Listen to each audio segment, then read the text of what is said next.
Despite falling interest rates, affordability in the housing market is getting worse as demand outstrips supply. Last week, the median price of a home in Sydney hit $1 million. And the cities of Brisbane and Melbourne have now joined Sydney on the list of the world's most expensive cities in which to live, partly because of the rising cost of accommodation. As pressure mounts on state and federal governments to address the housing crisis, key stakeholders gathered in Sydney today for a national affordable housing development summit. Janelle Goulding was one of the key speakers this afternoon. Now, she's the CEO of the not-for-profit community-based organisation City West Housing. Janelle joins us now in the studio. Thanks so much for dropping in this afternoon. No problem. Thank you. What were some of the main issues that came up in this summit today? Look, the main issues obviously are people being able to afford to buy a house in Sydney or Melbourne or any of the other capital cities, and we now know that it's the average time to save for a deposit is 14 years for a first home buyer, which is not very good news.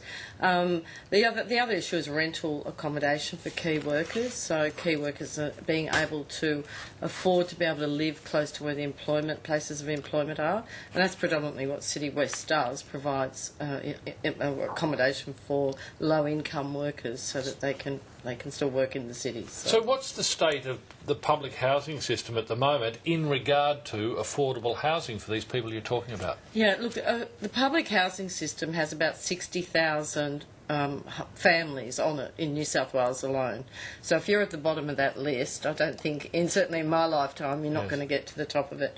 So affordable housing is really to keep people out of the public housing system. By keeping people in housing that's affordable, we can keep them working and therefore hopefully keep them out of the social welfare system, and that's what we aim to do. So when you look at what creates affordable housing, is it more development and houses that are cheaper to buy and or rent?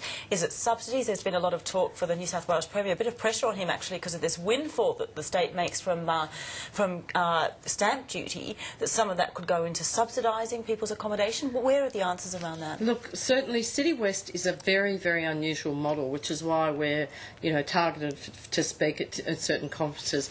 We receive a levy from developers. So all the development that you see going on in Sydney at the moment, City West Housing is a vehicle that was set up by the state government 20 years ago because they were concerned about gentrification of areas in Sydney, which is exactly what's happened. It's, the rich can afford to live close to the city, the poor can't, so all the lower incomes can't.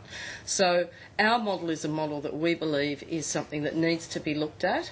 It works. We have no debt. We own all of our own properties, which is $500 million worth, and we don't cost the taxpayer anything. So it's a model that we certainly would, love to see enhanced around all parts of Australia. As in build more of those properties with that levy system. That's right. So we design all of the housing to suit the people that we have on the waiting list. So design's very important. We work in the sector. We're a not-for-profit, so we understand what we're doing. But the levy that we get really is paid by the developers who in a hot market are making a lot of money. So it just makes sense for them to actually, provide the infrastructure, which is people, and that's what makes the city operate. Tell me this, is there a problem within places like Sydney in particular where there are so many investors in the game at the moment that there are a lot of vacant properties? That's a very interesting issue. I went to a conference the other day and the stats were that there's 25% of vacant properties in Sydney which are actually locked up. So in other words, we've had overseas investors coming in, purchasing properties and going back to their place of origin. So that's something that the government really needs to look at, and I believe they are looking at that. Because the state government often says that it's a supply issue, but the supply effectively is there, but it's sitting vacant, at least for renters. Yeah, look, the supply issue I think is more in the home purchase market. And this is something, I've been in the property industry for 35 years and land releases were crucial back then. So the problem is that you can release as much land as you want, but you've got to have the infrastructure in there too. It's pointless opening land areas up if we haven't got the infrastructure for people to be able to get into work.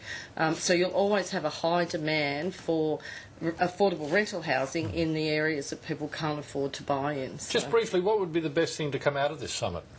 Look, I think an agreement, and there are lots of summits and there's lots of conferences, but I think it's time we just did it. I think we've been talking about it for a long time.